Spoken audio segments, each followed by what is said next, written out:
तो हेलो, एक बार फिर स्वागत है आपका यूनिक एस एकेडमी बाई गुलफाम अली राजी में।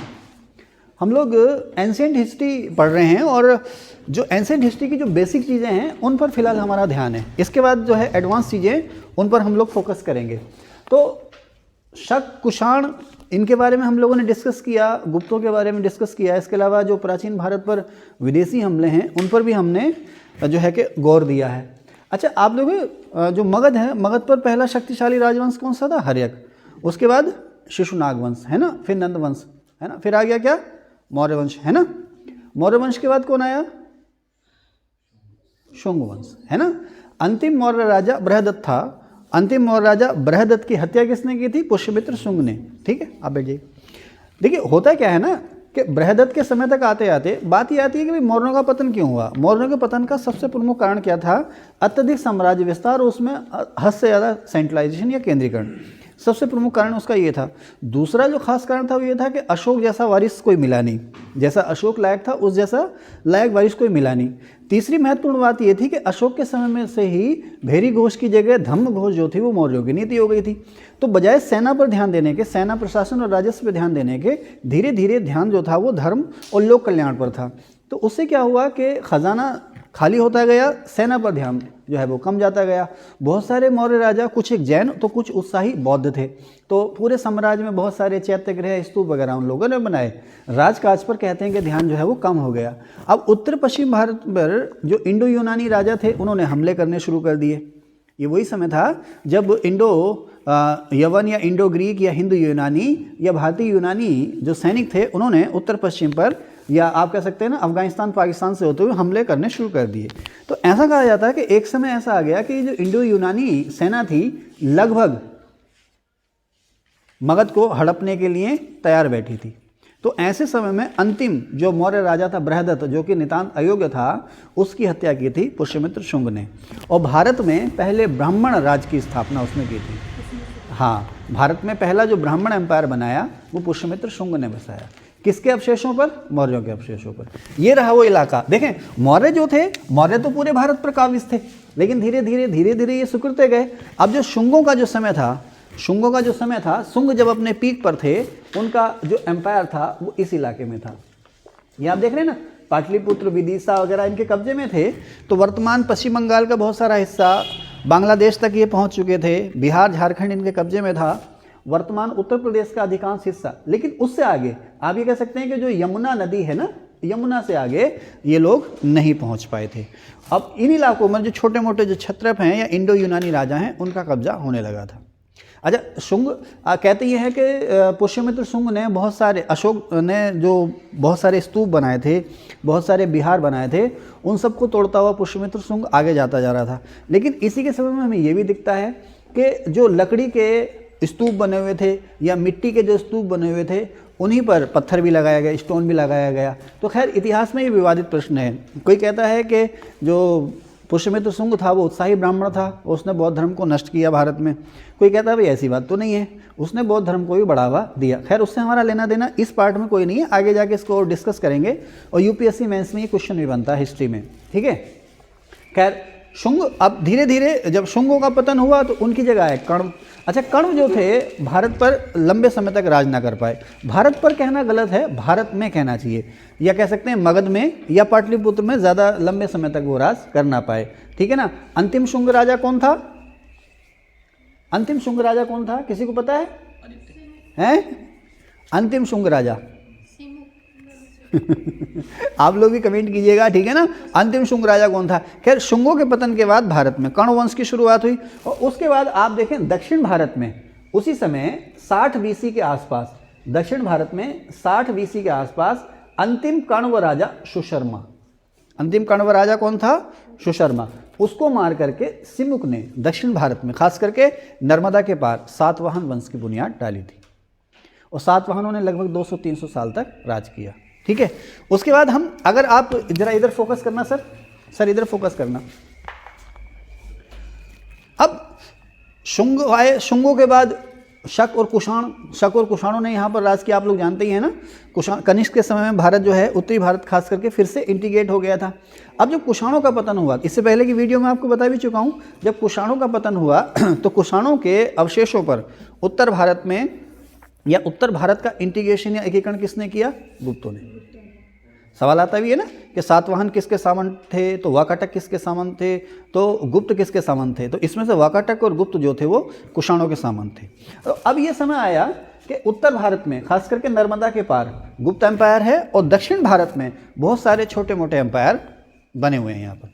अच्छा, इसी में से है 100 AD से 300 AD तक, 100 ईस्वी सन से 300 ईस्वी सन का जो 200 वर्ष का समय है, दक्षिण भारत में संगम युग के नाम से जाना जाता है। अब ये संगम युग क्या है? आपने सुना होगा कि बौद्ध धर्म में 4 फेमस संगतियां हैं, है ना। बौद्ध धर्म में 4 फेमस संगतियां हैं। कहाँ कहाँ पर? राजगृह, वैशाली, पाटलिपुत्र और कुंडलवन, है ना। फार्मूला ही बना रखा है उसका, राज, वैपा, कुंड। राजगृह, वैशाली और कहाँ हुआ? पाटलिपुत्र और कुंडलवन। पहली बौद्ध संगति किसके समय में हुई? अजातशत्रु के समय में। अंतिम बौद्ध संगति किसके समय में हुई? कनिष्क के समय में, है ना। तो 4 फेमस, और भी बौद्ध संगतियां रही होंगी, लेकिन ये 4 जो हैं फेमस सेमिनार हैं। अच्छा, जैसे आप लोगों ने सुना होगा ना, भारत में जैसे हम लोग देखते हैं ना कि साहब वो सम्मेलन हो रहा है, और अगर आपने ध्यान से सुना हो तो कोई कहते हैं ना इज्तिमा हो रहा है ना। सबसे ज़्यादा फेमस जो इज्तिमा है बांग्लादेश का है। कभी कभी सवाल आता है ना कि दुनिया में सबसे ज़्यादा पर्यटक कहाँ आते हैं, तो बांग्लादेश उसका आंसर आ जाता है। फिर दिमाग घूम जाता है, बांग्लादेश में ऐसा क्या है कि दुनिया में सबसे ज़्यादा पर्यटक वहाँ आते हैं। तो बांग्लादेश जो फेमस है, साल में एक बार वहाँ पर एक मुस्लिमों का बहुत बड़ा धार्मिक सम्मेलन होता है, उसे इज्तिमा कहते हैं। आपके आसपास से भी लोग जाते हैं, पूरी दुनिया भर से वहाँ पर लोग उस धार्मिक समागम में जुटते हैं, समझ रहे ना। तो अब उसको जब काउंट कर लिया जाता है, वो जब लाखों तीर्थ यात्री वहाँ पर आते हैं ना, तो उस वजह से वहाँ पर बांग्लादेश जो दुनिया में पहले नंबर पर आ जाता है। तो जिस तरह से मुस्लिमों में इज्तिमा कहते हैं, और जो हिंदू कल्चर है उसमें क्या कहेंगे भाई, हैं। मान लीजिए कोई सम्मेलन हो रहा है ना, ठीक है ना। तो अच्छा, जैसे बिल्कुल जैसे अभी आप देख रहे हैं ना, अयोध्या में भीड़ जुट रही है। जैसे ही 22 जनवरी को प्राण प्रतिष्ठा हुई है, उसके बाद अयोध्या में भीड़ जो है वो थामे से नहीं थम रही है। तो इसी तरह की चीज़ आप दे सकते हैं। लेकिन बौद्ध संगति जो थी उसका मकसद ये था कि बौद्ध धर्म से संबंधित जो भी विद्वान हैं वो आपस में बैठेंगे, एक साथ मिलेंगे, मिलकर डिस्कशन होगा। जैसे दीन इलाही से पहले अकबर जो था इबादत खाने में डिस्कशन किया करता था, तो संगति तो खैर उससे भी ज़्यादा बढ़कर की, देश विदेश के बौद्ध भिक्षु, बौद्ध विद्वान आते थे, डिस्कशन किया करते थे, और उसमें जो नई चीज़ें हैं वो ऐड करनी है, और जो चीज़ें गैर ज़रूरी हो गई हैं उनको ख़त्म करना है, या जिस पे कोई विवाद है उस विवाद का समाधान करना है ना। समझ रहे ना। जैसे कहते हैं ना कि चौथी बौद्ध संगति में बौद्ध धर्म 2 हिस्सों में बट गया, महायान और हीनयान में, है ना। कनिष्क ने महायान को बढ़ावा दिया था, है ना। तो उसी तरह से दक्षिण भारत में 100 AD से 300 AD तक 200 साल के समय में जो तमिल कवि थे, तमिल जो कवि थे वो समय समय पर एक साथ बैठते थे, यानी उनका संगम होता था। तमिल देखो, केरल, तमिलनाडु, आंध्र प्रदेश, कहीं के भी हों, तमिल भाषी क्षेत्र के जो तमिल कवि थे वो एक साथ बैठते थे, और एक साथ बैठ करके वो साल 2 साल 3 साल, कभी कभी 4 5 साल तक लगातार बैठते रहते थे। वो कहते हैं ना एक संगत, तो संगत करके नई नई चीज़ें वो निकाल रहे हैं।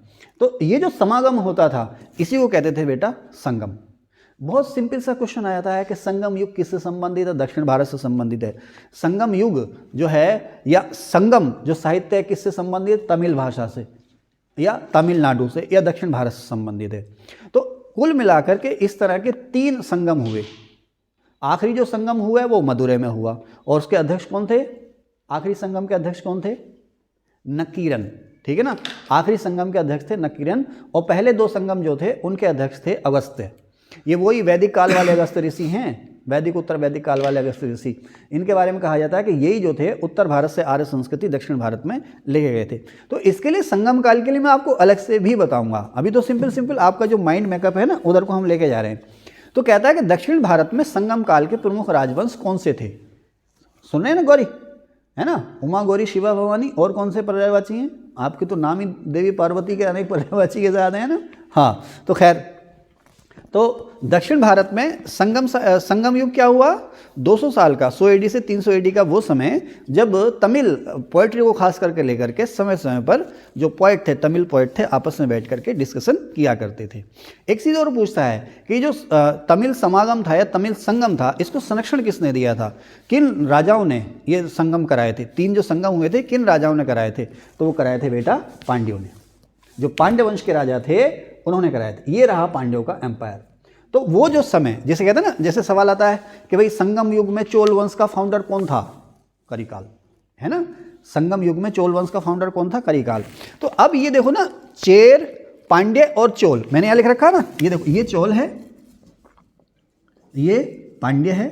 हम लोग इतिहास से क्यों भागते हैं, इसलिए भागते हैं कि ये नाम याद करना बड़ा मुश्किल हो जाता है, ठीक है। तो जैसे आप लोग सुनते हो मुगल एम्पायर, अवध का एम्पायर, बंगाल के नवाब, उसी तरह से ये है। चेर कहाँ हुए, केरल में, क्या नाम आपका, गौरी। ये जो इलाका आप देख रहे हो, इस पट्टी को भूगोल में क्या कहते हैं, गौरी बताएंगी खाली, इस पट्टी को भूगोल में क्या कहते हैं। जैसे हमारा इलाका कुमाऊं है ना, तो ये मालवा से आते हैं, ये मराठवाड़ा से आते हैं, कहने को क्या कुछ भी कह लो, पाकिस्तान से, चीन से बुला लो, हाँ भाई, ये इलाका क्या कहलाता है? केरल तो कहलाता है। केरल में क्या नाम है इस इलाके का, जैसे हम लोग अपने इलाके को कहते हैं केरल, जो तटीय इलाका केरल का, उसका नाम क्या, आप बताएं? मालाबार। शाबाश, वेरी गुड। तो मालाबार का इलाका है, ये नए स्टूडेंट हैं, ठीक है, ऐसे पता चल जाता। कहते हैं ना, अगर देखना हो चावल कैसा बना हो तो पूरी पतीली खाने की जरूरत नहीं है, यू नो, पतीला है ना, छोटा पतीला पतीली, थोड़ा बड़ा पतीला, उससे बड़ा भगोना और उससे बड़ा देग, ठीक है ना, भाई कैसा पेड़ है तुम्हारा, देख की देख खा जाए, कहते हैं ना ऐसे। ओके, तो बेटा ये जो इलाका है इसे हम कहते हैं मालावार। तो जो आज का मालावार है, यहाँ पर थे चेर, लंबे समय तक इन्होंने राज किया। आज का जो दक्षिणी तमिलनाडु का हिस्सा है, ये था पांड्यों का मूल प्रदेश। मदुरै सुना है? मदुरै किस नदी किनारे है, आप बताएं?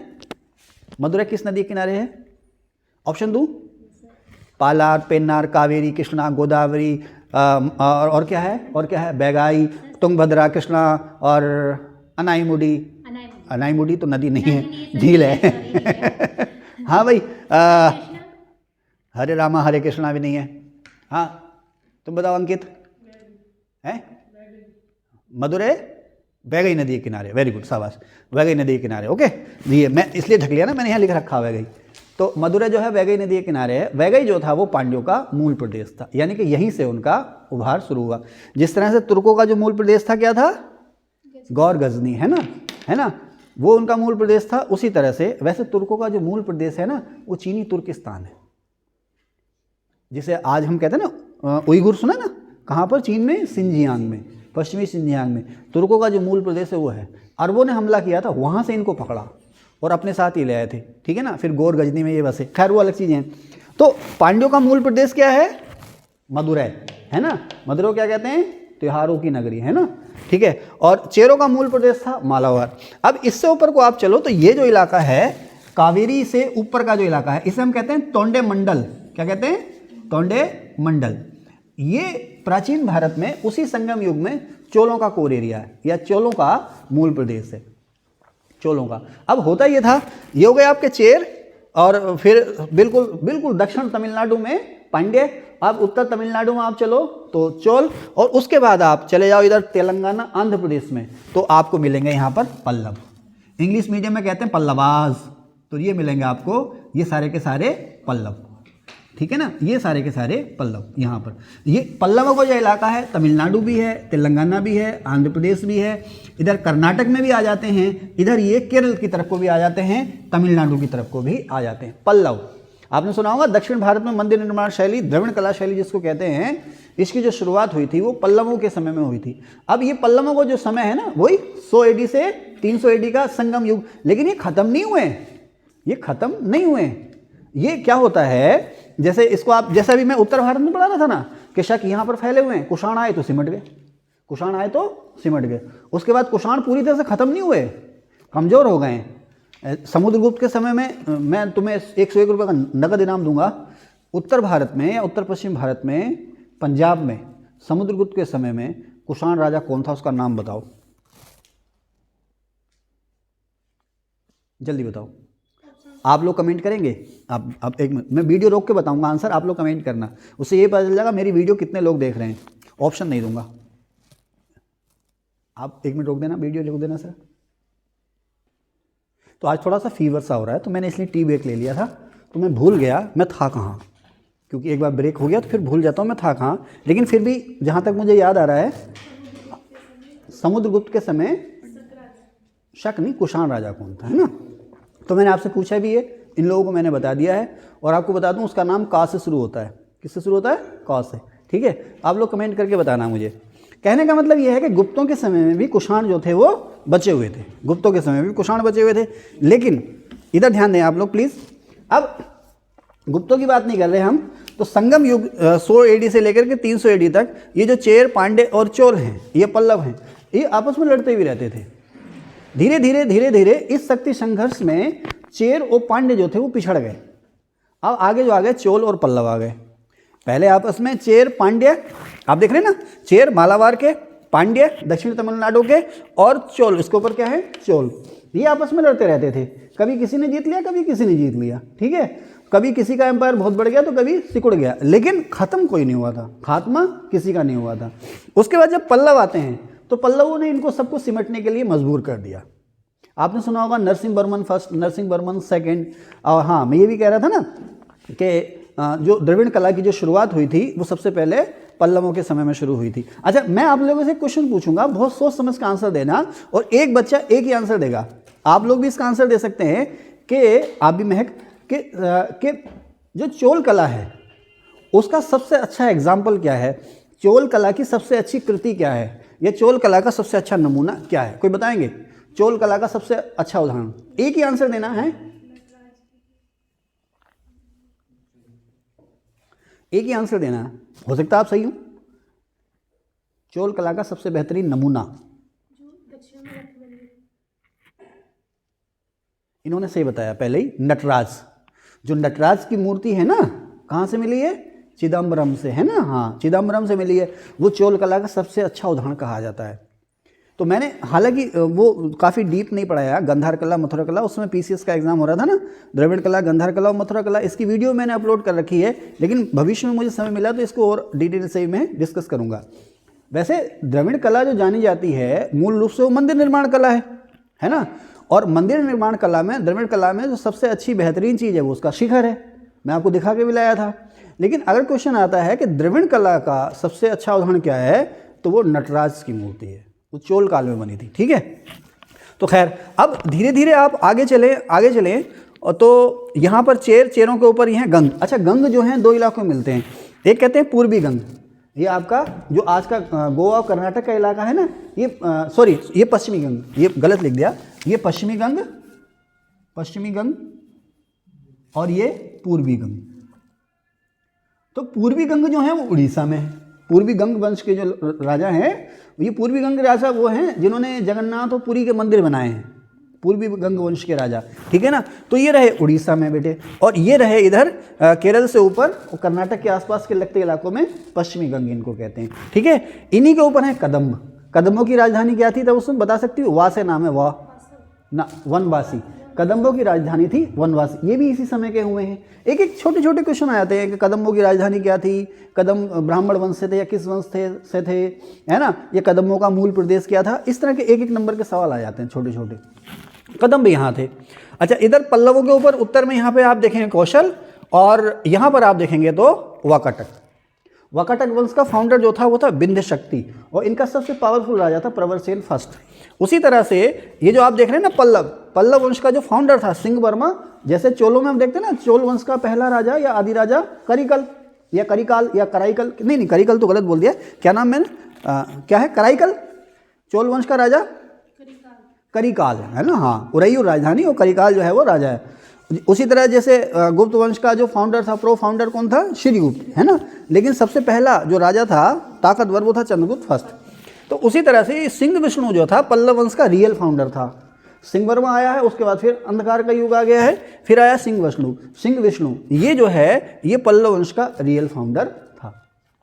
तो दक्षिण भारत में इनमें सत्ता संघर्ष चलता रहा है। इस सत्ता संघर्ष में लास्ट में जो जीते हैं वो जीते हैं चोल। कौन जीते हैं? चोल। अच्छा, अब ये जो चोल है ना, इनके जो झगड़े शुरू, चोलों ने पल्लवों को खत्म कर दिया, चोलों ने पांड्यों को भी खत्म कर दिया, चेरों को भी खत्म कर दिया। जो महान राजाओं का युग है ना, महान राजाओं का युग कहाँ से शुरू होता है? राजराजा फर्स्ट से। तो राजराजा फर्स्ट का समय क्या है? 11वीं शताब्दी, 1000 कुछ के आसपास हुआ है राजराजा फर्स्ट दक्षिण भारत में। राजराजा फर्स्ट और उसके बेटे राजेंद्र चोल ने इधर गोदावरी से लेकर के पूरा का पूरा जो दक्षिण भारत था वो अपने कब्जे में कर लिया। पल्लव, पांड्य, चेर जो थे अपने अस्तित्व को बचाने के लिए मजदूरी में इनके सामंत बन गए। ठीक है, अब जैसे जैसे चोल कमज़ोर होना शुरू हुए ना, जैसे जैसे चोल कमज़ोर होते हैं तो चालुक्य हावी हो जाते हैं, और कभी जब चालुक्य हावी होते हैं तो चोल उन पर हावी हो जाते हैं। तो कहाँ पर हैं ये चालुक्य, इसको देखते हैं। एक बार रोक देना जरा। अब क्वेश्चन आता है कि गुप्तों के समय में, या गुप्तों के जिस समय उत्तर भारत में गुप्त राज कर रहे थे, उसी समय नर्मदा के पार दक्षिण भारत में उनके समकालीन कौन सी शक्ति थी? तो आप लोग जानते हैं यहाँ पर थे वाकाटक। वाकाटक थे यहाँ पर। धीरे धीरे वाकाटकों का पतन शुरू हुआ और वाकाटकों की जगह ले ली यहाँ पर राष्ट्रकूटों ने। ठीक है ना, तो राष्ट्रकूट किसके सामंत थे? वाकाटकों के सामंत थे। धीरे धीरे राष्ट्रकूटों ने वाकाटकों को बिल्कुल खत्म कर दिया। अच्छा, इधर जहाँ राष्ट्रकूटों का उभार हो रहा है तो इधर यहाँ पर चोलों का उभार हो रहा है। ठीक है ना, जहाँ पर राष्ट्रकूटों का उभार हो रहा है यहाँ पर चोलों का उभार हो रहा है, और चोलों को यहाँ पर बैलेंस करने के लिए चालुक्य बैठे हैं। दक्षिणी कोंकण, महाराष्ट्र और कर्नाटक के इलाके, गोवा के इलाके, ये जो इलाके आप देख रहे हैं ना, ये जो इलाके आप देख रहे हैं, ये इलाके, ये जो हैं चालुक्यों के इलाके हैं। अच्छा, इन्हें हम कहते हैं पश्चिमी चालुक्य या बातापी के चालुक्य या बादामी के चालुक्य। ध्यान से सुनना बेटे, कर्नाटक में एक जिला है बीजापुर, वहाँ पर एक पुराना शहर है बादामी। ठीक है ना, बादाम खाए हो? बिना बादाम के तुम्हारी याददाश्त अच्छी है, याददाश्त तुम्हारी अच्छी है ना।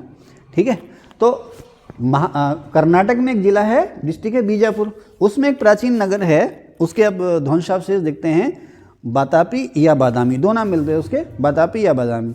तो ये बातापी या बादामी जो है, ये किसी समय चालुक्यों का सेंटर रहा था या चालुक्यों का गढ़ रहा था। ठीक है ना, इसलिए इनको कहते हैं हम बातापी के चालुक्य या बादामी के चालुक्य, और भारत के पश्चिम में है इसलिए इनको हम पश्चिमी चालुक्य भी कहते हैं। ठीक है, धीरे धीरे इनका उभार हुआ।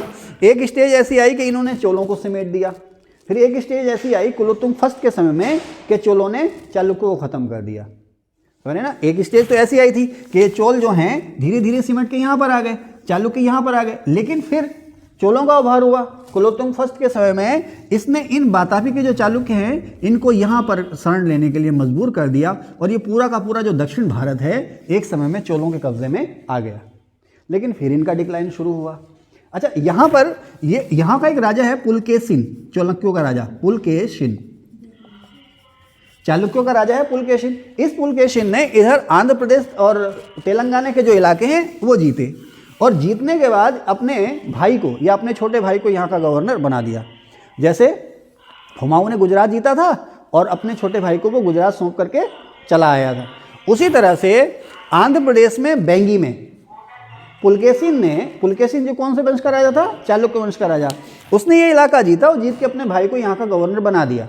जैसे ही पुलकेशिन खत्म हुआ उसके भाई ने यहाँ पर अपना स्वतंत्र एम्पायर बना लिया। अच्छा, ये क्यों खत्म हुआ? क्योंकि चोलों ने इनको हटा दिया। चोलों ने इनको किसको? चालुक्यों को हटा दिया।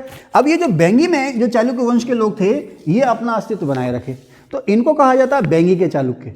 या अब देखो ये पूरब में है ना, तो इनको आप पूर्वी चालुक्य भी कह सकते हो, बेंगी के चालुक्य या पूर्वी चालुक्य। अब देखो मजा ये आता है कि इधर बातापी के चालुक्य भी छिटपुट बचे हुए हैं और बेंगी के चालुक्य भी धीरे धीरे अपना एक्सपेंशन कर रहे हैं, और चोल जो है अपने पीक पर पहुंच चुके हैं।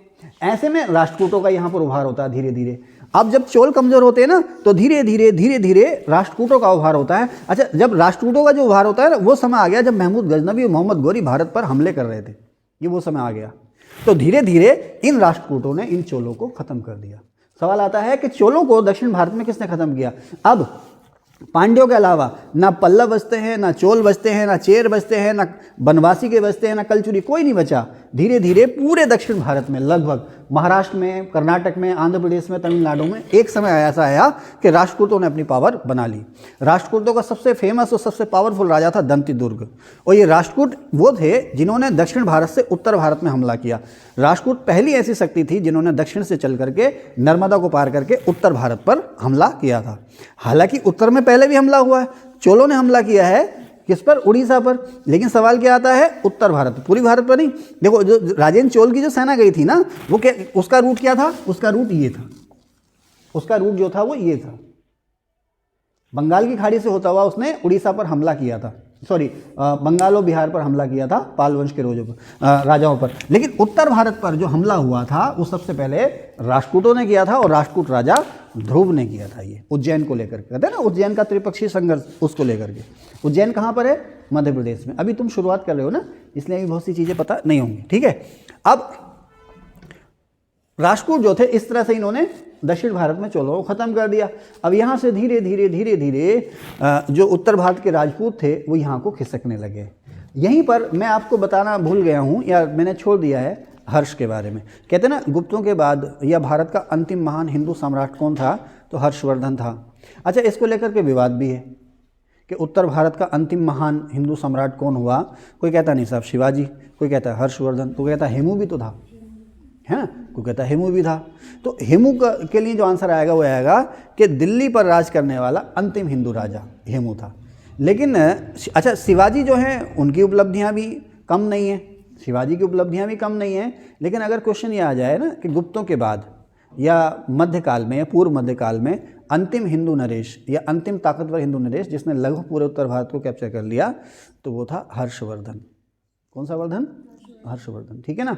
अच्छा, अब ये हर्षवर्धन वगैरह है ना, इनको वर्धन वंश या पुष्यभूति वंश कहते हैं। दरअसल एक राजा हुआ जिसका नाम था प्रभाकर वर्धन। क्या नाम हुआ? प्रभाकर वर्धन। वर्धन इसकी जाति हुई, तखल्लुस हुआ, क्या हुआ, इससे कोई लेना देना नहीं है। ये गुप्तों का संबंध था। अब जैसे जैसे गुप्तों का, अच्छा गुप्तों का पतन क्यों हुआ है?